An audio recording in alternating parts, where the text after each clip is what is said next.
In front of me is Cubot King Kong Mini 2, and let me show you how to activate installation of apps from unknown sources on this device. So first of all, just open the settings, then find and select apps and notifications, go to advanced and enroll special app access. Here click on install unknown apps, and in this panel you can smoothly manage this feature.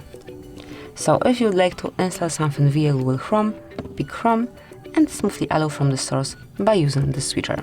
And that's it. Then you can also pick any other app of yours and give permission by clicking on the switcher. And that will be all. This is it. Thank you for watching. Please subscribe our channel and leave the thumbs up.